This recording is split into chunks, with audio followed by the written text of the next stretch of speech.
안녕하세요. 저는 회사를 다니고 있는 평범한 30대 여성 사연자입니다. 결혼을 했었지만 결국 이혼을 하고 지금은 혼자 지내고 있는 돌싱이기도 하죠. 좋은 사연은 아닌지라 저도 오랜 고민 끝에 사연을 보내겠다고 마음을 먹었는데도 막상 제 이야기를 시작하려니 덜컥 겁이 나네요.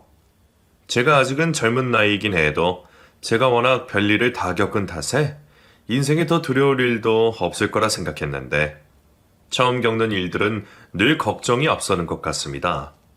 그래도 모든 경험은 인생이 좋은 밑거름이 된다고 생각하기에 침착하게 사연을 전해볼게요. 대학생이 되기 전만 해도 제 인생은 너무나 평범했습니다. 학생이니 당연히 공부에 열심히였고 평범하게 친구들과 어울려 다니며 외동딸로서 부모님께 사랑과 관심을 받으며 지냈었죠. 고등학교 3년 내내 공부만 하며 지낸 덕분에 무사히 바라던 대학에 들어간 저는 부모님 덕분에 등록금 걱정 없이 대학 생활을 하고 있었습니다.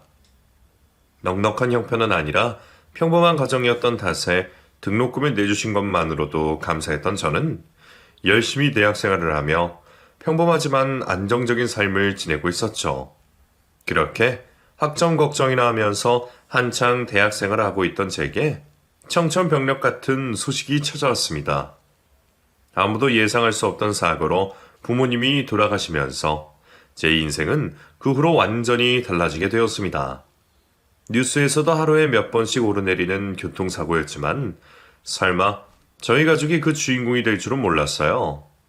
부모님은 사고로 중환자실 신세를 지게 되셨고 여러 번의 수술 끝에도 결국 버티지 못하셨습니다.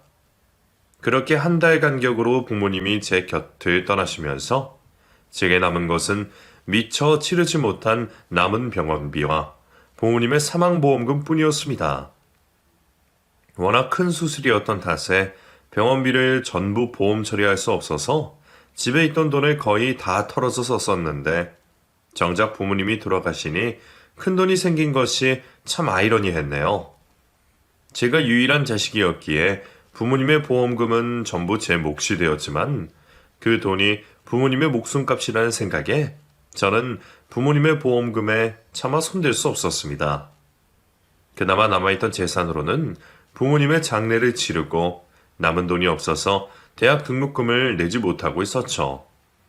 취업만 하면 바로 갚겠다며 그나마 가깝게 지냈던 친척분들에게 도움을 구하기도 했지만 제 사정을 뻔히 알면서도 누구도 저를 도와주는 사람은 없었고 저는 남은 대학 등록금과 생활비를 혼자 감당할 여력이 되지 못했습니다.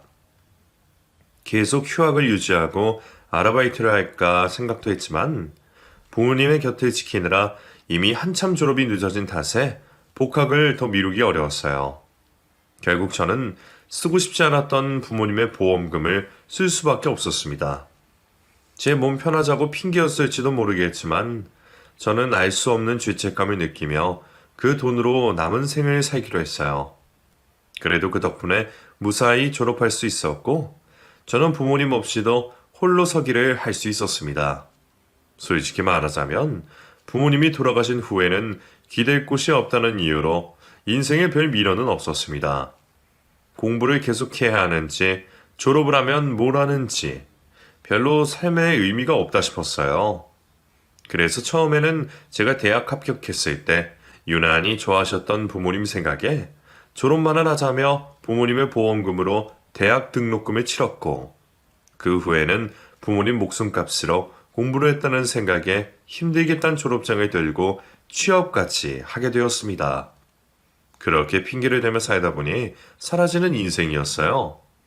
하지만 그럼에도 저는 마음 붙일 곳이 별로 없었습니다. 제 사정을 자세히 알고 있는 지인도 몇 없었고 당시에는 친구들도 다 어릴 때라 속 깊은 이야기를 나눌 상대가 없었거든요. 그래서 저한테 진짜 친구는 저희 부모님 장례식을 마지막까지 지켜준 혜수가 유일하다 생각했어요. 대학 시절 만나게 된 혜수는 제가 힘들 때마다 곁에 있어주던 고마운 친구였고 제 모든 고민을 털어놓는 사람이었습니다.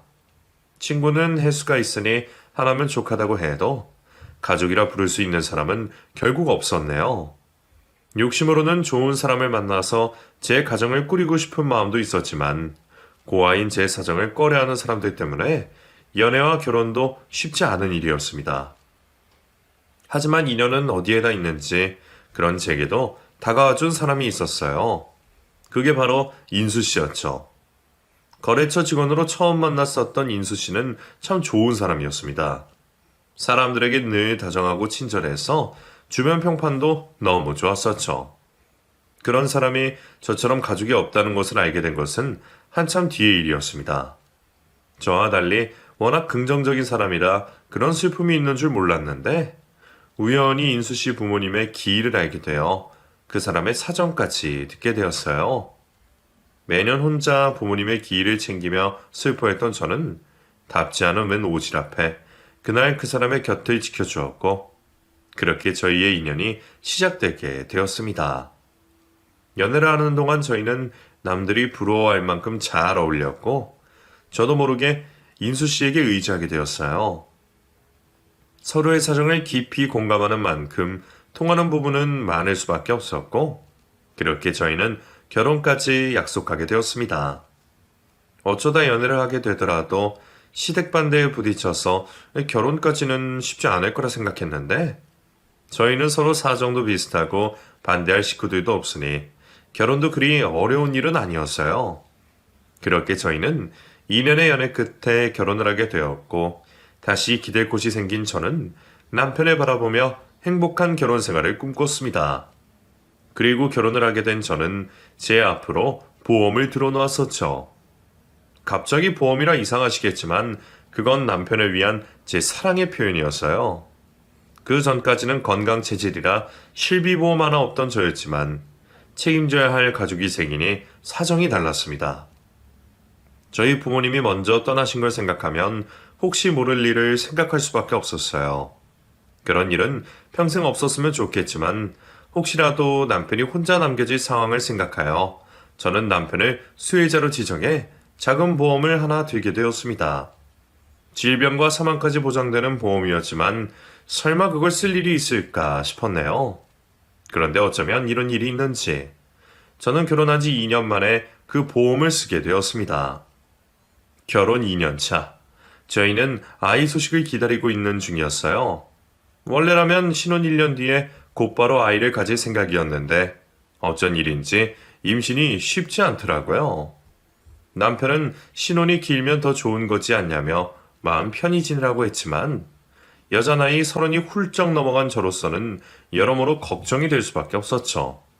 그래서 남편에게는 말하지 않고 혼자 검사를 받으러 갔습니다. 그리고 그 과정에서 저는 암을 발견하게 되었습니다. 그것도 초기에는 발견이 쉽지 않다는 췌장암을 말이죠. 이상한 게 보인다며 큰 병원으로 가보라고 확인서를 써주시는 의사 선생님의 얘기에 저는 겁이 났습니다. 두렵기는 하지만 그때까지만 해도 설마 하며 대학병원으로 향했던 저는 검사를 마치고 며칠 뒤 받게 된 충격적인 결과에 충격적인 현실을 마주하게 되었습니다. 저는 췌장암 1기였습니다. 췌장암은 무서운 병이었어요. 처음에는 초기에 빨리 발견해서 다행일 거라 생각했지만 췌장암은 1기에 발견해도 생존 확률이 50%밖에 되지 않았고 그마저도 수술이 어려운 병이었습니다. 게다가 당시 제 상황은 다른 사람들보다 좋지 않았습니다. 당장 수술을 하고 항암 치료를 하는 것이 가장 좋지만 저는 수술이 어려운 상황이었거든요.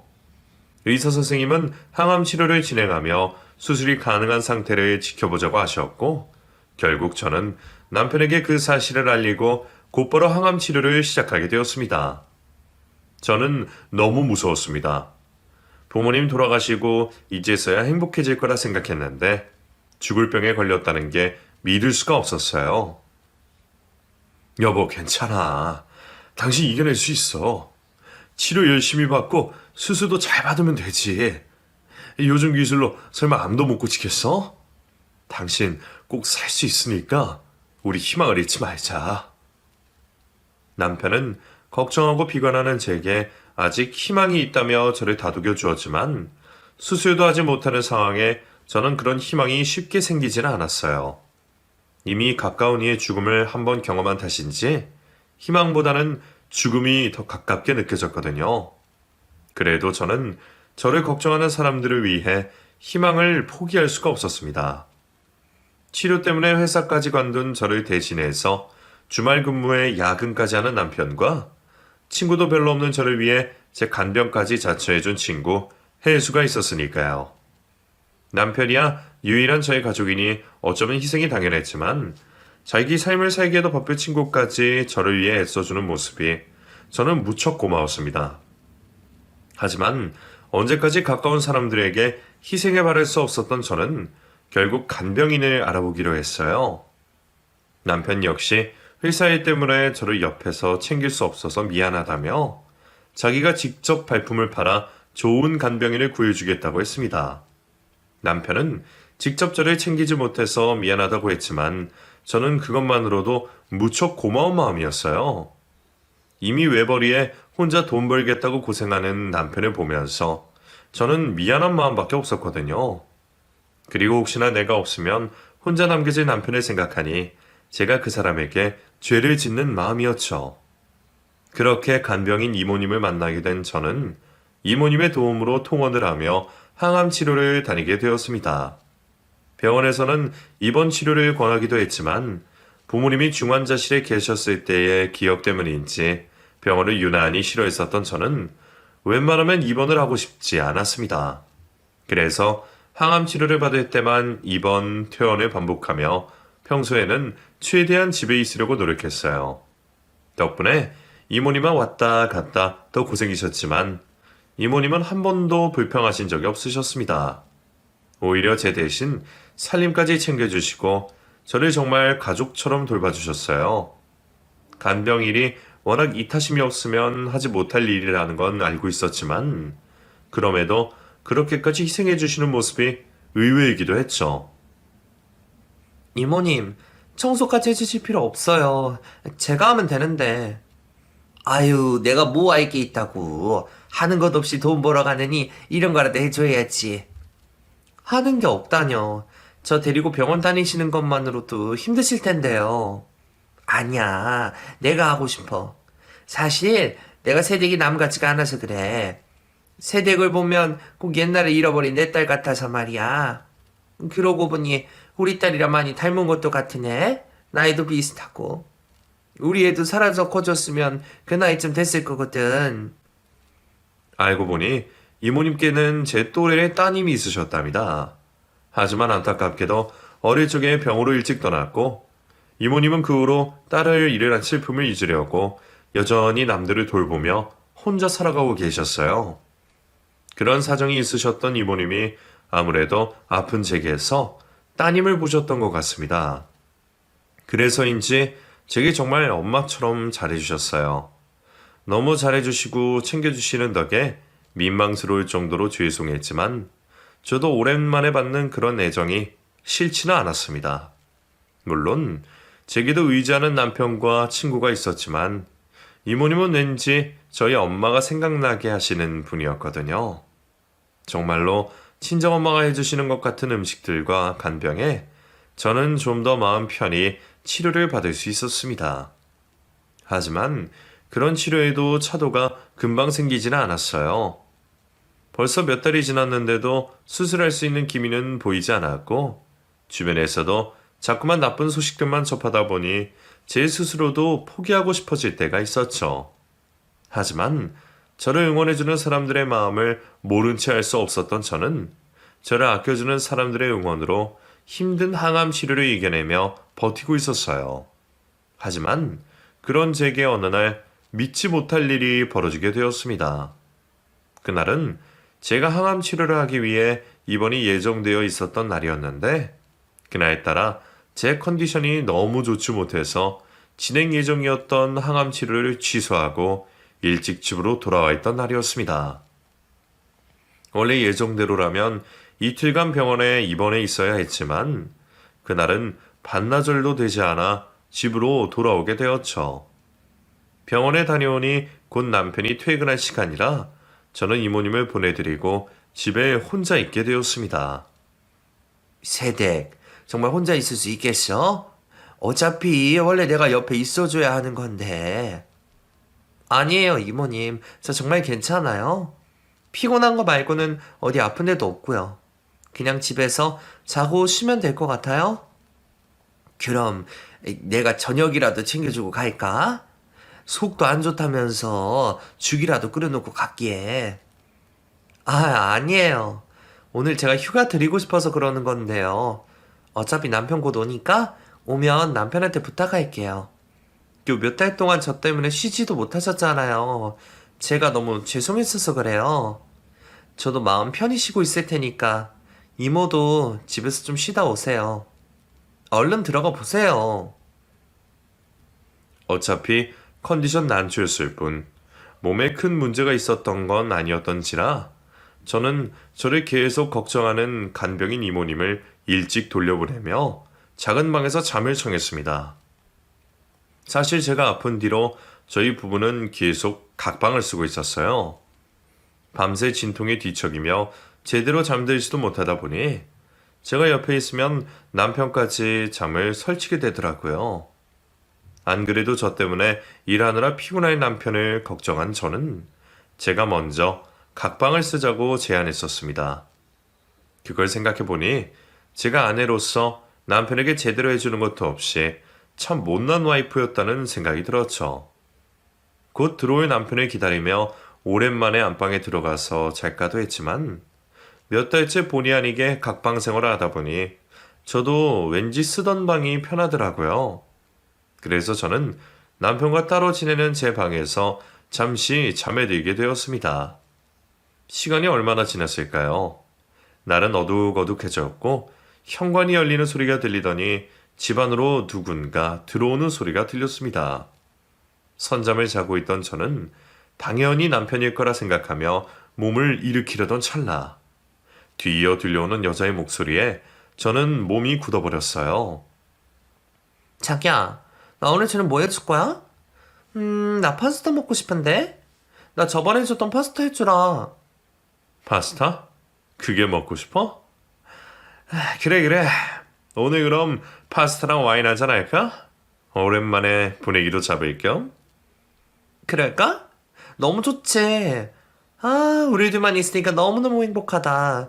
자기야, 나 요즘 정말 행복해. 나도 정말 행복해. 나도 요즘 같기만 하면 좋겠다니까? 근데 우리 이래도 되는 거 맞나? 나 가끔 진짜 불안해. 이제 와서 뭘. 어차피 가망도 없어 보이고 이제 얼마 안 남았어. 우리는 그냥 계속 조심하다가 민영이 죽으면 마음 편히 새 출발하면 되는 거야. 민영이 이 기집애가 언제 나 몰래 보험을 들어놨는지 그건 기특하다니까.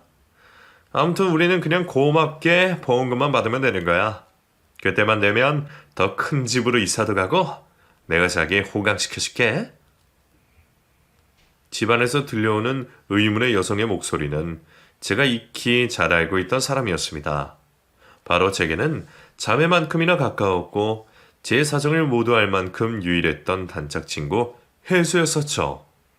너무 오래 알고 지내서 절대 모를 리 없는 그 목소리를 듣자 저는 온몸이 떨리는 듯 했습니다. 이 시간에 두 사람이 우리 집에 왜 있는 것이고 두 사람이 무슨 관계인지 직접 보지 않아도 알게 되는 상황에 저는 정신을 잃을 것만 같았습니다. 그런데 그들의 대화 내용은 더욱 충격적이었어요. 내가 집안에 있는지 모르고 정신없이 떠드는 두 사람이 지금 대체 무슨 이야기를 하고 있는 건지. 저는 제가 죽으면 제 보험금으로 새 출발을 하겠다는 두 사람의 끔찍한 계획을 알게 되었습니다. 그 순간 저는 거실에 있는 두 사람의 존재가 너무 무서웠습니다. 여태 제게 의지가 되어주고 유일한 편이라 생각했던 두 사람이 한순간에 저희 적이 되는 그 순간 저는 당장 그 집에서 벗어나고 싶은 생각뿐이었어요. 제가 몸만 성했더라면 당장 뛰어나가서 도망을 치거나 두 사람을 아작내기라도 했겠지만 몸도 마음도 약해져 있던 제가 그 상황에 할 수 있는 것은 아무것도 없었습니다. 그저 그 두 사람이 저를 해치지 않기를, 제가 그 사실들을 알게 되었다는 것을 알아차리지 못하기를 바랄 뿐이었습니다. 한 집에 있어 숨지도 도망치지도 못하게 된 저는 다시 침대로 돌아가 억지로 눈을 감았습니다. 그리고 얼마 뒤 낌새를 느꼈는지 방문을 두드리는 소리에 놀라서 거칠어진 숨을 참을 수밖에 없었어요. 두 눈을 꼭 감고 잠든 척하고 있던 저는 조심스럽게 방문을 열고 들어오는 남편의 목소리에 조심히 눈을 떴습니다.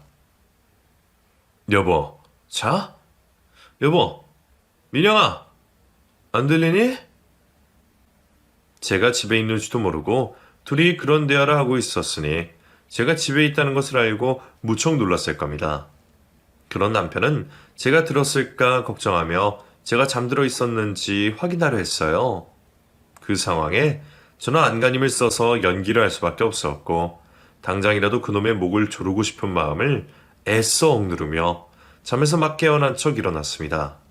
마치 아무것도 모르고 있는 척 말이죠. 당신 왔어? 뭐야, 자기 오늘 항암 치료 간 날 아니었어? 어떻게 집에 있었어? 나 오늘 몸이 좀 안 좋아서 검사 수치도 좋지 않고 그래서 오늘 항암은 취소됐어. 아까 병원에서 검사만 받고 그냥 왔거든. 당신 금방 퇴근할 것 같아서 기다리다가 깜빡 잠들었네? 몸이 안 좋긴 안 좋았나 봐. 그래? 그럼 계속 자고 있었던 거야? 내가 온 줄도 모르고? 여태 자다가 이제 깨어났네. 당신 들어오는 소리도 못 들었다. 그랬구나. 나는 당신이 집에 있는 줄 모르고 깜짝 놀랐네. 하긴. 당신은 내가 항암 치료 받으러 간 줄 알았으니 빈집인 줄 알았겠다. 놀라게 해서 미안해. 근데 내가 집에 있는 건 어떻게 알았어? 아니, 집에 들어와서 보니까 식탁에 죽이 있더라고. 간병하시는 분이 당신더러 일어나면 먹으라고 쪽지까지 써놓고 갔더라고. 그래서 당신 혹시 집에 있나 그때 알았지. 이모님을 귀찮게 해드리기 싫어서 그냥 가시라고 그랬더니 이모님이 그 와중에 기어이 제 죽을 끓여놓고 가셨나 봅니다. 덕분에 남편은 제가 아파서 하루 종일 잠들어 있었는 줄 알고 있었고 저는 의심을 사지 않을 수 있어서 오히려 다행이었죠. 제가 별다른 내색이 없자 두 사람의 밀담을 듣지 못했다고 생각했는지 긴장되어 굳어있던 남편의 얼굴이 금세 퍼졌습니다. 난 또 당신이 항암 치료를 까먹었나? 왜 집에 있나 했지. 그럼 나한테 미리 연락 좀 하지 그랬어. 더 일찍 들어와서 당신이랑 있어줬을 텐데. 그럴까 했는데 당신 걱정시키고 싶지 않아서. 어차피 피곤해서 하루 종일 자느라 그럴 겨를도 없었어. 괜찮아. 그래도 많이 아픈 건 아니라니까 다행이네. 참, 그럼 당신 제대로 먹은 것도 없겠네? 그럼 얼른 죽이라도 먹어야겠다. 오랜만에 자기랑 같이 저녁 먹게 됐네? 한시름 덜은 남편은 저를 다시 눕혀두고 저녁을 먹기 전에 쓰레기를 버리고 오겠다며 다시 밖으로 나갔습니다. 사실은 같이 있던 해수를 저 몰래 내보내려는 거였겠지만 걔도 쓰레기라는 걸 생각하니 거짓말은 아니다 싶어 실수가 나오기도 했습니다. 남편이 다시 돌아와 저를 보며 선심을 쓰듯 같이 저녁을 먹자고 했지만 저는 그날 도저히 식사를 할 수 없었습니다. 남편의 구역질 나는 그 얼굴을 보고 있자니 죽 한술도 뜰 수가 없었거든요. 당신 왜 그래? 그렇게 못 먹겠어? 많이 아픈 거 아니야? 아니야. 그냥 약기운 때문에 소화가 안 돼서 그래. 아무래도 나 더 자야겠어. 미안한데 오늘 저녁도 당신 혼자 먹어야겠다. 오랜만에 같이 얼굴 보고 식사하고 싶었는데 미안해. 결국 저는 이모님이 준비해주신 죽도 제대로 먹지도 못하고 다시 방으로 들어와 눕게 되었죠. 그리고 불 꺼진 방에 누워 하염없이 조금 전 있었던 일에 대해 되뇌었습니다. 대체 언제부터였을지, 그것들이 그동안 나를 어떻게 기만했을지 너무 기가 막혀서 말이 나오지 않았어요. 솔직히 처음에는 그 상황을 믿고 싶지도 않았습니다. 아무리 성형에 미친 인간들이라고 해도 어떻게 가장 가까운 사람을 두고 바람을 필 수 있을지, 와이프와 친구가 아픈 틈에 타서 그런 짓을 벌일 수 있을지 제 입장에서는 도저히 믿기지 않았거든요. 하지만 몇백 번을 생각해보고 곱씹어봐도 두 사람의 관계는 확실했습니다. 그리고 그 두 사람이 이제는 제 보험금을 탐내고 있고 제가 하루빨리 죽기만 바라고 있다는 것도 제가 똑똑히 들은 사실이었죠. 제가 그 일을 알게 된 그날 밤 저는 결국 한숨도 자지 못하고 그런 생각에 괴로워했습니다. 그리고 다음 날이 되어 남편이 출근한 뒤 곧장 이모님을 불러 자초지종을 얘기하게 되었죠. 너무 비참하고 괴로워서 어디에 나가도 얘기를 해야 할 것 같았는데 가장 친한 친구와 남편을 잃은 제가 달리 기댈 곳이 지인도 아니고 간병인 이모님밖에 없더라고요. 이제 겨우 반년 알고 지낸 사이에 그런 얘기까지 전해도 되는 건가 싶었지만 당시에는 저도 다른 방법이 없었습니다. 누구에게라도 도움을 청하고 싶은 마음에 저도 모르게 제게 잘해주시던 이모님을 찾게 되었어요. 세상에, 그게 정말이야? 아니, 그 사람들 내 앞에서는 스텝 걱정만 하고 눈물까지 보이더니 인간들이 어떻게 그럴 수가 있어? 그것들 완전히 인간 쓰레기들이구만. 이모, 저 이제 어떻게 해요? 저 앞으로 어떻게 살아야 해요? 그 두 사람이 저를 두고 그럴 줄은 정말 몰랐어요. 아이고, 새댁이 정말 많이 힘들었겠다. 그래도 모른 척한 건 정말 잘한 거야. 그 상황에 괜히 아는 척 했다가는 큰일 날 뻔했다. 남의 목숨값 노리는 것들이 새댁이 그걸 알았다는 걸 보고 가만히 뒀겠어? 당분간은 계속 모른 척하고 조심하는 게 좋을 것 같다. 암튼 그 썩을 것들 정말 천벌을 받아야 하는데 말이야. 그럼 계속 그렇게 모른 척만 해요? 저 앞으로는 어떻게 해야 해요? 어떻게 하긴 얼른 이혼을 해야지. 그런 놈이랑 한시도 같이 있을 수 없잖아. 새댁이 계속 참고 살다가는 그 전에 사단이 날 거다. 가뜩이나 몸도 아픈데 그런데 신경 쓰고 스트레스 받을 수는 없잖아. 아유, 세상에. 그렇게 멀쩡한 사람도 아니고 아픔만으로 두고 그럴 수가 있는 거야? 게다가 가장 친하다는 친구를 안 년이 어떻게 남의 남편을 넘볼 수가 있어? 이것들 정말 가만히 두면 안 되는데. 간통죄가 왜 없어졌는지 몰라. 아주 그런 썩을 것들은 감옥에 보내서 평생 콩밥을 먹게 해야 하는데 말이야. 너무 황당하고 무서워서 화낼 기력도 없는 제 대신 열심히 화내주시던 이모님은 제게 더 큰 일이 벌어지기 전에 하루빨리 이혼하라고 말씀해 주셨습니다. 저도 이혼밖에는 답이 없다는 걸 알고 있었지만 제대로 된 외도 증거도 없는 상황에 이혼이 쉬운 결정은 아니었어요. 남편 역시 제가 두 사람의 관계를 알고 있다는 걸 밝히지 않기 전에는 이유도 없이 순순히 이혼을 해줄 사람이 아니었고, 그렇다고 모든 걸 알고 있다고 밝히자니 혹시 모를 보복이 두렵기도 했습니다.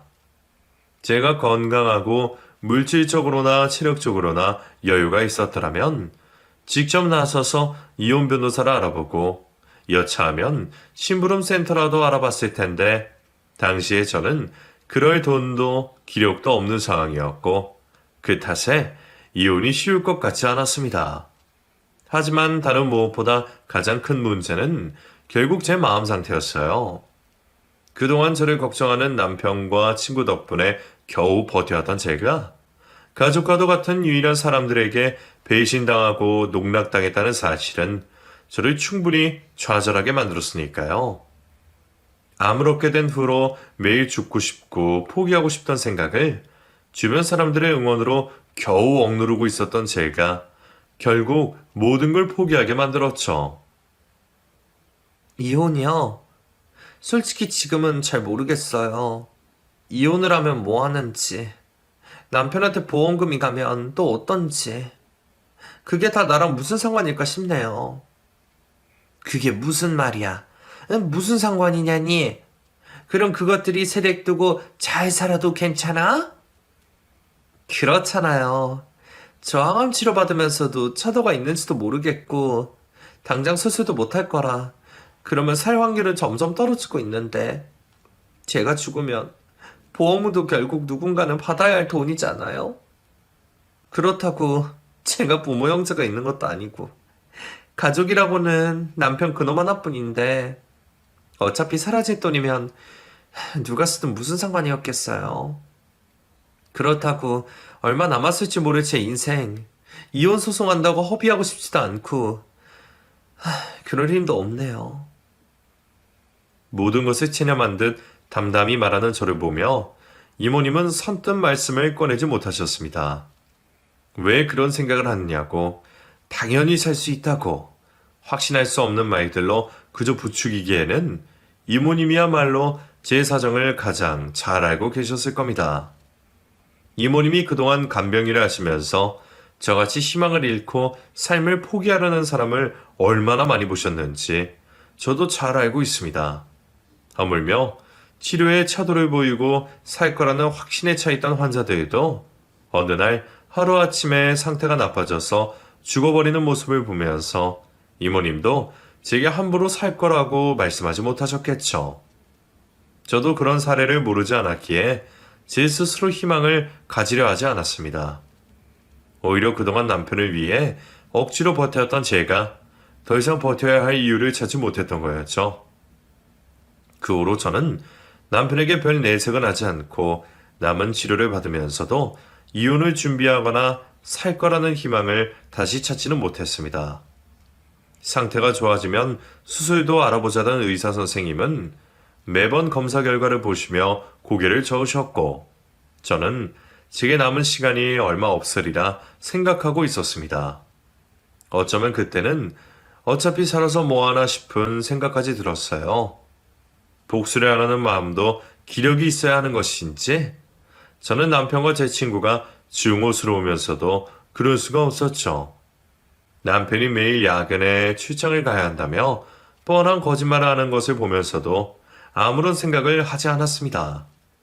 그렇게 시간이 흐르기만 하던 어느 날 이모님이 제게 약봉지를 건네시며 말씀하셨습니다. 세댁, 집에 가서 약봉투 몰래 열어봐. 남편 절대 모르게 꼭 혼자 있을 때. 알겠지? 병원비 수납 때문에 오랜만에 병원을 따라온 남편 몰래 제게 약봉투를 쥐어주신 이모님은 제게 몰래 약봉투를 열어보라며 신신당부를 하셨습니다. 매번 지극해보는 약인데 몰래 열어볼 일은 뭐가 있는 건지 궁금하고 의문스러웠지만 저는 이모님의 당부대로 남편에게 아무런 내색을 하지 않고 약봉지를 꼭 붙들고 있었습니다. 그리고 집으로 돌아가 혼자가 되었어야 이모님의 당부대로 약봉투를 열어볼 수 있었죠. 평범한 약봉지들 사이에서 작은 물체와 쪽지 한 장을 발견한 저는 순간 놀랐습니다. 저희 엄마 버리신 이모님이 어떻게 하셨던 건지 제게 보여주실 게 있다며 USB를 넣어주셨더라고요. 이모님의 의외의 모습에 놀라기도 잠시 핸드폰에 USB를 연결한 저는 깜짝 놀랄 수밖에 없었습니다. 그곳에는 남편과 제 친구의 불륜 증거들이 가득 담겨 있었어요. 남편과 친구의 다정한 대화들이 담겨있는 차 내부 블랙박스 음성부터 두 사람이 모텔에 드나들며 찍힌 블랙박스 영상들까지 그 내용이 너무 많아서 한참을 봐도 모자랄 정도였습니다.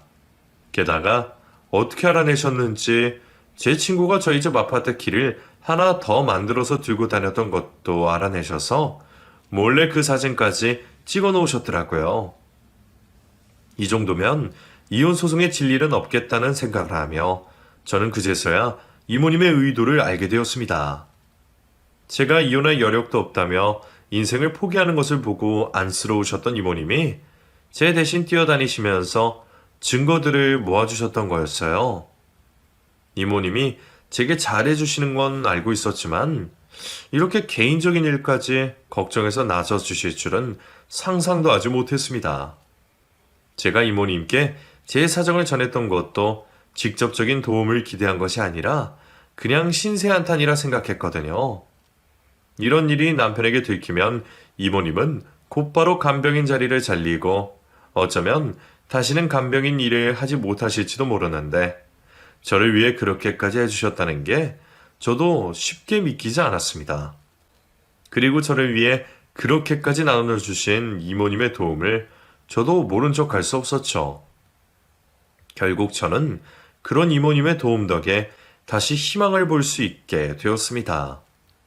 가족과 친구에게서 버림받은 이상 나를 도와줄 사람은 없을 거라 생각했는데 이모님이 제게 그런 믿음을 보여주셨어요. 덕분에 저는 가지고 있는 돈을 털어 변호사를 구하게 되었고 이모님이 제게 건네주신 증거들로 곧바로 이혼을 준비하게 되었습니다.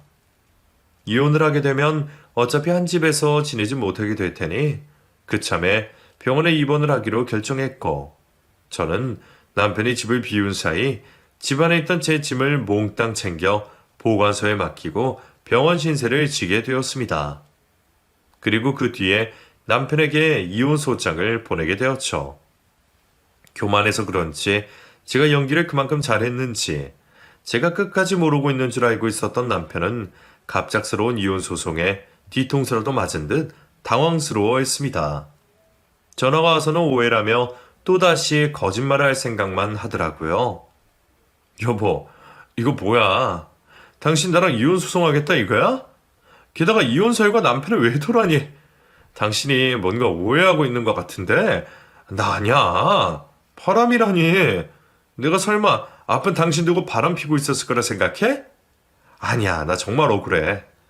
그리고 이렇게 소송장부터 보낼 게 아니라 나랑 대화를 했어야지. 사람 뒤통수 치는 것도 아니고 이게 뭐야? 뒤통수라고? 뒤통수는 네가 쳤겠지. 내가 정말 모르고 있었다고 생각해? 왜? 죽을 병 걸려서 오늘 내일 하고 있으니까 내가 눈도 귀도 없는 머저리인 줄 알았니? 니들이 벌써부터 내가 죽었다고 생각하고 있었는지 모르겠지만 나 아직 멀쩡히 살아있어. 그리고 내가 살아있는 한 네가 내 보험금 타먹고 내 덕 볼 일은 절대 없을 거야. 어디 감히 만날 사람이 없어서 내 친구를 만나? 전부 다 알고 있으니까 거짓말할 필요 없어. 그리고 이제 곧 혜수한테도 소송장 날아갈 거니까 준비하라고 전해줘. 간통죄는 없어졌지만 상간녀 소송을 할 수 있더라고. 뭐 그 돈이 내 보험금에 비하면 얼마 안 되겠지만 걔도 그 정도 벌은 받아야지. 그럼 나는 할 말 다 했으니까 앞으로 할 말 있으면 변호사 통해서 하고 다시는 얼굴 보지 말자. 마음 같아서는 쌍욕이라도 해주고 싶었지만 혹시 그놈이 녹음을 하고 있을지도 모른다는 생각에 저는 변호사님의 조언대로 최대한 차분하고 침착하게 대응했습니다. 물론 어쩔 수 없이 끓어오르는 분노는 지울 수 없었지만요. 남편과 이혼 소송을 하면서 몇 번이나 더 만나야 했지. 그놈의 뻔뻔한 얼굴을 봐야 할지 걱정이었는데 이혼 소송 시에는 제가 직접 나서지 않아도 된다고 하더라고요.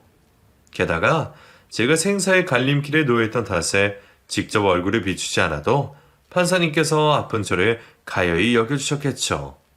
덕분에 저는 그 후로 남편 얼굴 한번 보지 않고 변호사를 통해 무사히 이혼을 하게 되었고 제가 예상했던 것보다 훨씬 많은 재산 분할을 받을 수 있게 되었습니다. 돈 때문에 했던 소송은 아니었지만 남의 목숨값 노리던 그놈에게는 적지 않은 피해였을 거라는 생각에 나름 속이 시원하기도 했어요. 그리고 상간녀 소송에서도 위자료를 받아낼 수 있었습니다. 하지만 제 복수는 거기서 끝나지 않았어요. 저는 소송 결과를 포함한 두 년놈들의 외도 증거들을 모두 모아서 두 사람을 함께 알고 있는 제 주변 지인들에게 전했습니다. 자기 와이프와 단짝 친구를 속일 정도로 워낙 남들 앞에서는 착한 척 위선 떠는 것들이라 주변 평판을 중요하게 생각하는 인간들이었거든요. 그런 인간들에게는 위자료보다 체면이 중요할 거라는 생각에 그렇게 했습니다. 아니나 다를까 소문은 삽시간에 퍼져갔고 결국은 그 두 사람 귀에까지 들어가게 되었어요. 예상한 것은 아니었지만 누군가 그 인간들의 회사에까지 소문을 내주는 바람에 직장생활까지 어려워졌다고 듣게 되었네요. 덕분에 명예훼손으로 고소까지 당했지만 어차피 이혼까지 한 이상 그깟 벌금은 내면 그만이었습니다. 불과 몇 달 만에 이혼에 소송까지 당하고 나니 정신이 하나도 없었네요. 하지만 그만큼 마음은 편할 수 있었죠. 그 덕분인지 제게 더 믿을 수 없이 좋은 소식도 전해지게 되었습니다. 제 상태가 이전보다 좋아져서 수술을 해볼 수 있겠다는 얘기를 들었거든요. 수술을 해도 가망이 없을 거라던 선생님은 힘들더라도 해보자고 해주셨고, 그 순간 저는 살 수도 있겠다는 희망을 보았습니다. 솔직히 췌장암이 너무나 어려운 병인 탓에 거의 희망 없이 연명치료만 하던 저였기에 수술을 받을 수 있다는 얘기만으로도 희망이 보이는 기분이었어요. 그리고 그 희망 앞에서 저는 다시 용기를 내게 되었습니다. 그동안 당장 죽을지 살지도 모르는 와중에 살집을 구하는 게 맞나 싶어 병원 생활을 이어가고 있었는데, 혹시 살게 된다면 돌아갈 집이 있어야 한다는 생각에 저는 그제서야 이혼 후 혼자 살 집을 알아보게 되었습니다. 그리고 이모님의 배려로 집을 구할 때까지 이모님 집에서 지낼 수 있었죠. 간병 때문에 고용한 분께 이미 과분한 도움을 받고 이런 배려까지 받아도 되는 건지 죄송스럽기도 했지만, 진심으로 저를 반겨주시는 이모님 덕분에 저도 마음 편히 잘 지낼 수 있었습니다. 아마 제가 상태가 좋아져서 수술을 할 수 있게 된 것도 전부 이모님 덕분이 아니었을까 생각해요. 저의 수술 결정이 나고 수술이 끝나는 동안 이모님은 여전히 제 곁을 지켜주셨습니다. 힘든 수술을 마친 저를 가족처럼 보살펴 주셨고, 그 덕분에 저는 부작용 없이 수술에 성공할 수 있었습니다. 그리고 이제는 기적처럼 완전히 회복하여 예전처럼 건강한 모습이 되었죠. 포기하고 싶을 만큼 어려웠고 다시 살아날 거라 기대하기 쉽지 않은 시간들이었지만, 이렇게 다시 건강해진 것을 보니 세상에는 정말 기적이라는 게 있는 것 같다 싶기도 합니다. 그리고 제가 그런 기적을 만나게 된 것은 전부 저의 은인인 이모님 덕분이라 생각해요. 저는 이모님께 평생 감사할 것이고 죽는 그날까지 이모님의 은혜를 모르지 않을 겁니다. 어쩌면 저희 두 사람 다 의지할 것 없는 쓸쓸한 입장이었기에 서로 의지하고 도울 수 있었는지도 모르죠. 그래서 저는 이모님과 맺은 이 인연을 소중히 간직하며 앞으로도 제 인생을 씩씩하게 살아가려 합니다. 어렵게 얻은 건강에 새 출발을 앞둔 제게 여러분들이 응원해 주셨으면 좋겠네요. 감사합니다.